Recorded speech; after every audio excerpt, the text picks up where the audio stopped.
I'm Porter Brooks and I am your host. Everyone's coming to the party. Don't miss it.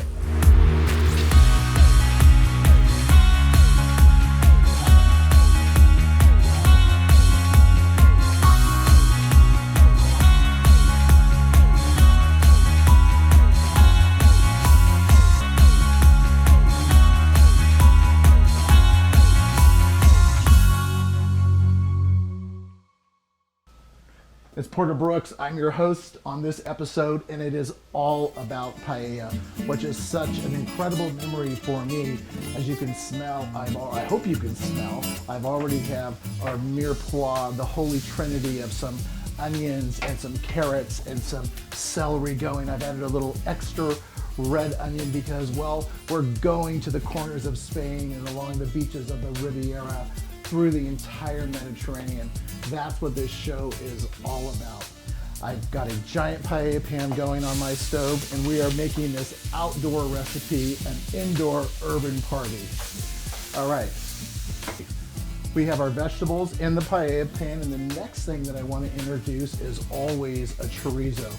Now, in this day and age, people have different culinary choices and cultural choices, so I'm actually using a soy chorizo, which, believe it or not, has a fantastic flavor.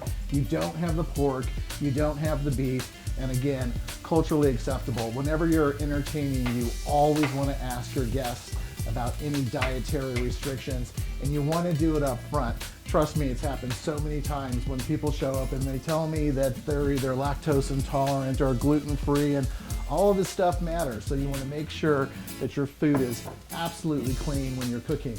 A quick phone call right before they get here will make life much easier, and they'll feel a part of the party. All right, well, paella is all about great, big, bold flavors that come together, and as you can see, our chorizo is melting down. I'm using these giant olive wood spoons in my collection, which I love as well. Cracks of pepper, you know my rule, it's always 5. And one more. And of course, in Spain, we're gonna want a lot of pimento, picante, and wonderful hot peppery flavors, which is the basis of this recipe. I first learned this many, many years ago when I was traveling with my dad, and he promised me a dynamite night out in the south of France. It just happened to be when the World Cup was there, and we got in a cab, and that cab driver must have stopped in 5 or 6 places. But my dad was absolutely convinced that he was going to get me paella. So I like to call this Papa's paella. All right, the next thing that goes in is going to be our other protein. So the chorizo is in, it's cooking down. And I have some beautiful chicken breast. So easy because I had the purveyor slice them up for me in advance. It saves me so much time in the kitchen. And I'm going to add them right on the hot side of the pan. You can hear that sizzle.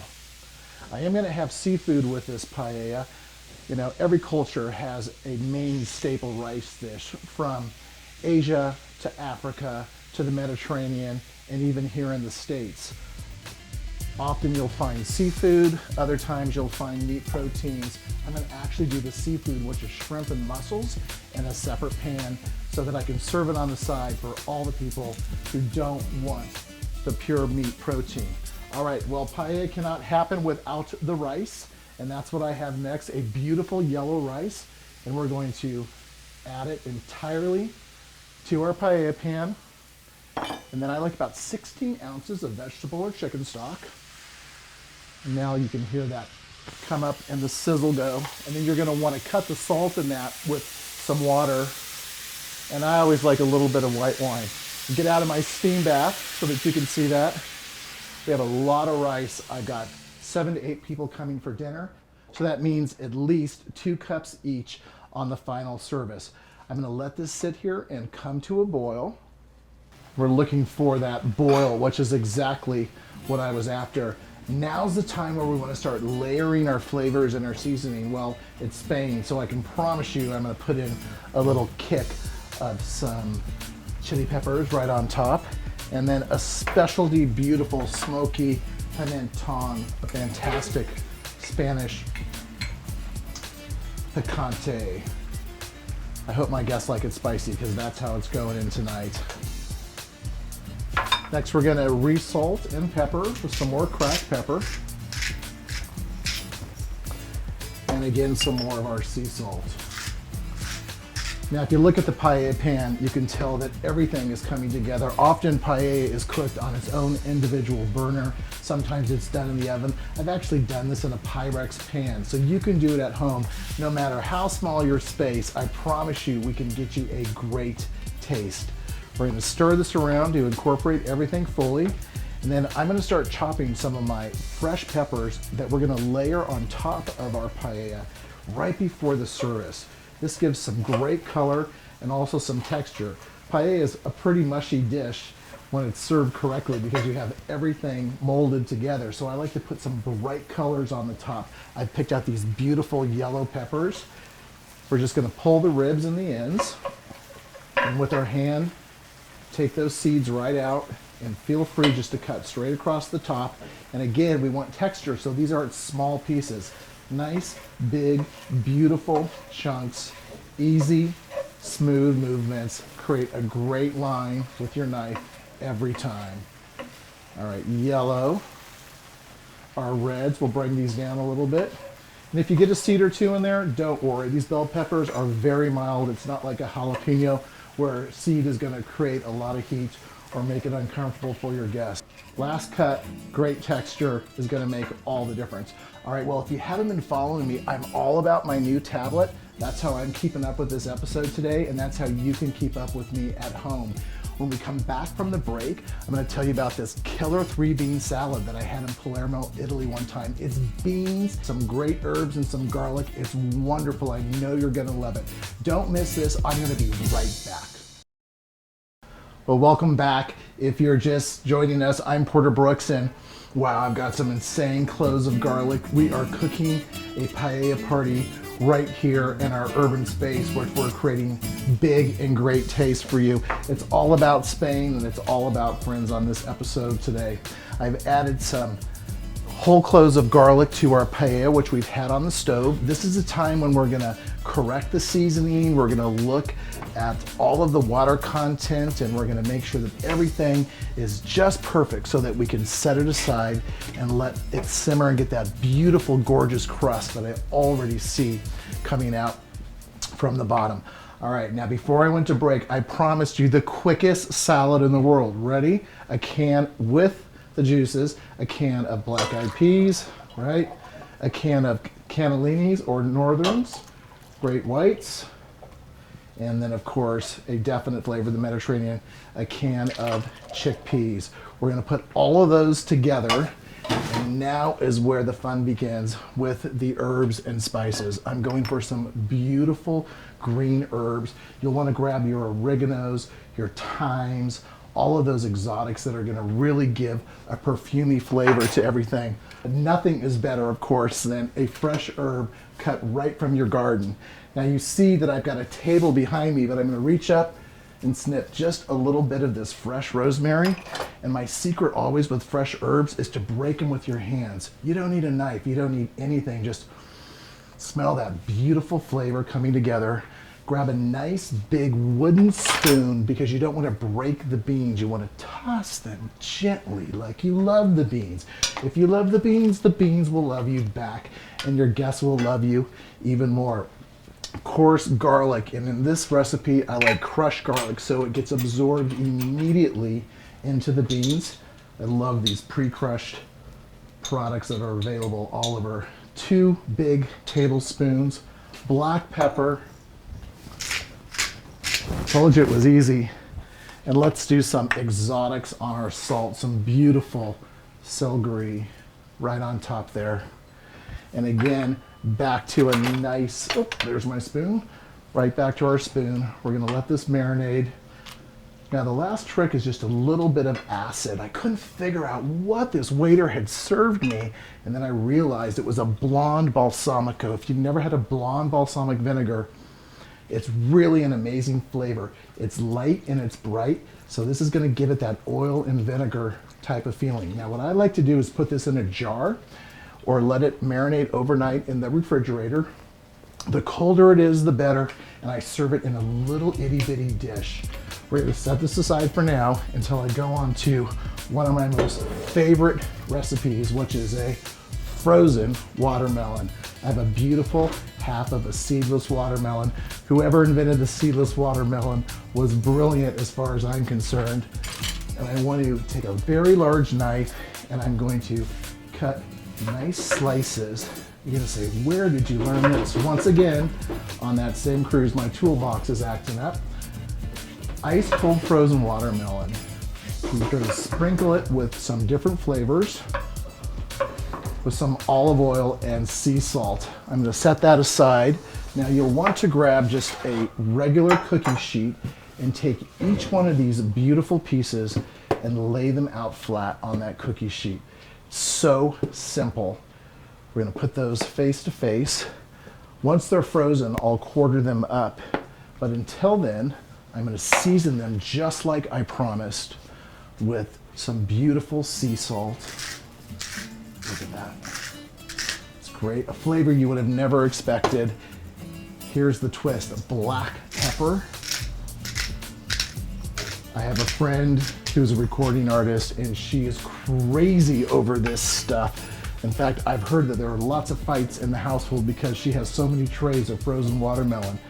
But when it's over 100 degrees in the Mediterranean, they have a great way of freezing items like yellow melons. You bite into them, it's just like a giant popsicle. Let's go back to our paella. And that's looking beautiful. I think I'm gonna add just a touch more water and a little bit more salt. Just continuing to stir that to marry all of those flavors together. And I'll leave it alone. I promise we're gonna let it get nice and crusty. Well, there's a few things that have to happen.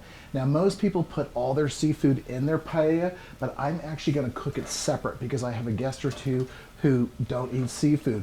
We're gonna serve it on the side and it works out perfectly. Nobody knows the difference. We're gonna add a little shrimp to our olive oil, as you just saw. And then I have some beautiful mussels that I've cleaned and drained. I love these fantastic mussels.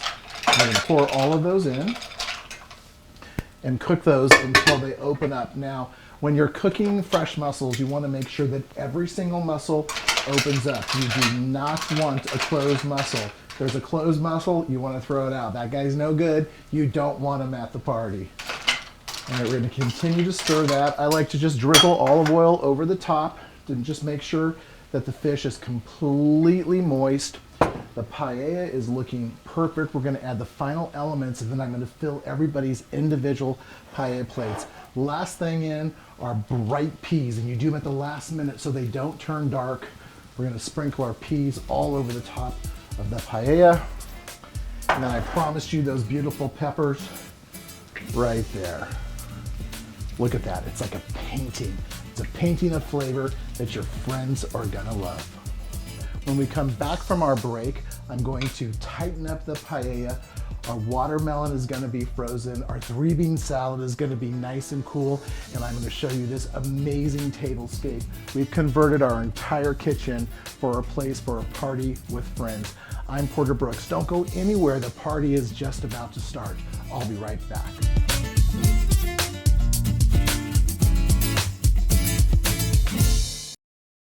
Well, if you're just joining us, I'm Porter Brooks. These are my rowdy friends in the back, and we are having a paella party. And of course, what else am I gonna pour but very inexpensive Rioja. Hi, Joe, welcome back. If you can take a look at the tablescape, we've got, okay, you guys, I'm coming. What I love to do in a party like this is leave a bottle of wine. These are great lanterns for candles, and I've simply put the bottle of wine and a baguette of bread into each and every one of them. So as I move down the table, I can grab another bottle and it allows me to serve everybody without having to reach over everything. And a good spill on the plate always means great flavor. Tressa, here you go. Very good. All right, gang, well, I hope you enjoy this. It's been a lot of fun preparing this crazy paella, and I think that is what it is. I call it my Papa's paella. We have, I'm gonna join you if that's okay. We'll sit down. So I converted the entire kitchen. We took the countertop on the island and we dropped it. just for this, so I can see great friends at the table. They choke up every now and then. And we have some good dish towels, which is my new favorite now. Don't you love it? I want to go fancy on all of this. And I know we have a lot of people going to a lot of places tonight, but so Papa's Paella. Let's first say cheers and welcome to the kitchen table.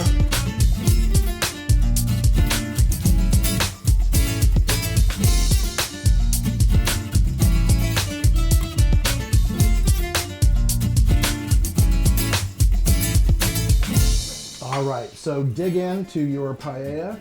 Let me know. So you see why I add the peas at the very last minute, because they're still bright and green.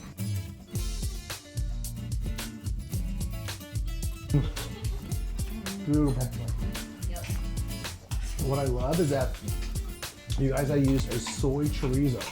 You can't even tell the difference. It's all the flavor in there, right? I mean, I'm even liking it. Now, I left the tails on the shrimp only because I like something to grab onto. Paella is pretty social. So use your plate as your boneyard. Oh my gosh. Vegetable spread. Yeah, see, you need that texture, just the cold texture on top. We cut some of that up earlier. We can get great pre-cut ones as well. Nice. That's not too hot for you, Andy? Come on, you're my East Coast girl who doesn't definitely go to all those flavors. I love it. How did I get the smallest fork on the table? I think I got the baby fork here. It's always that way, right?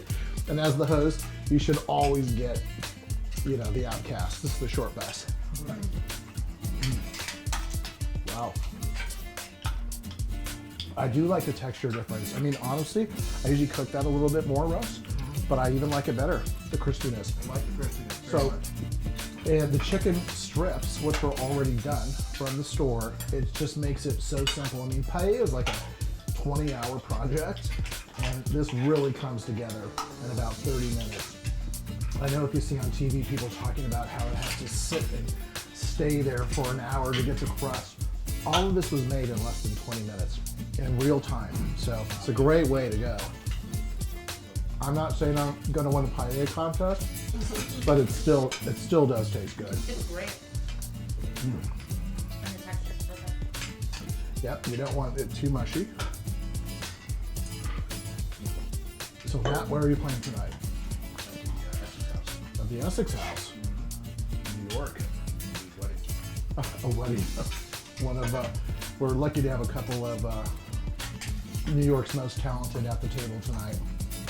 A lot of fun nights in this loft.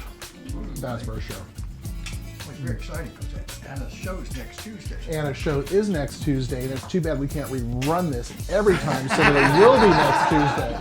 But yes, continuing on, Anna does have a show coming up, and it's always good to, you can check us out online, right? Always tweet me at the Porter Brooks. We'll figure out where you all are. You can't hide from me. I've got you in my kitchen, eating off my table, right? There you go. There you go. Oh my gosh. Tressa, how's work?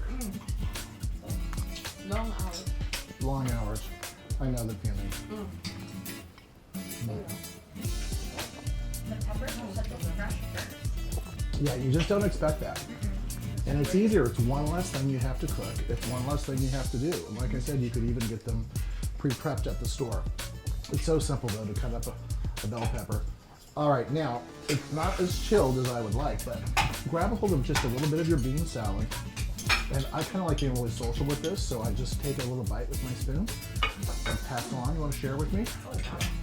So, no joke, I was on this cruise in the Mediterranean, and Pompeii was one of our stops. And it was literally 100 and some degrees. I had never felt heat like this. And everybody was out on their cruise excursions, and I literally got halfway up the hill to Pompeii, and I thought, I'm sure it was a big volcano. I'm sure it's real, and I've got to sit down, and I've got to sit down now. And I was trying to ask for a gelato, something cold, because they had one of those freezers on the street, and the guy brought me these ice cold 3 beans and a Pellegrino, and really simple, basic peasant flavor, which is really the way Excuse me, I like to cook. Being raised in the South and never having my beans cold. That's true. How is that? Yeah, it's true, because you would think low country that they would have had something like a, well, you know, on the West we had, I remember being a kid, they have 3-bean salad, right? But so that was a kidney bean, green beans. Well, they came from this great place that served a lot of fried chicken, as I remember my mother would bring home 3-bean salad. See, I remember 3-bean salad, which was like, wow, this is something very new. Absolutely I was in college crazy. at the time, so Really? Not to date me, but Well- before then, we never had anything cold like beans. Yes. My Well, mother just didn't cook. when it's warming up, there's nothing greater than, you know, different textures and different flavors. And you guys, I really appreciate you coming tonight. This is one of the things I've wanted to do in this space for so long. Dear friends, and like I said, all the recipes, you can get all this stuff. Just tweet it out at the Porter Brooks, and you can find us online, all of us most likely. But right now, we're going to have to say goodbye until the next episode. It's been so fun having you here. All the paella, all the fun, all the friends. I'm Porter Brooks, and until next time, I want you to join me when I'm entertaining the world one table at a time. Cheers. Yes.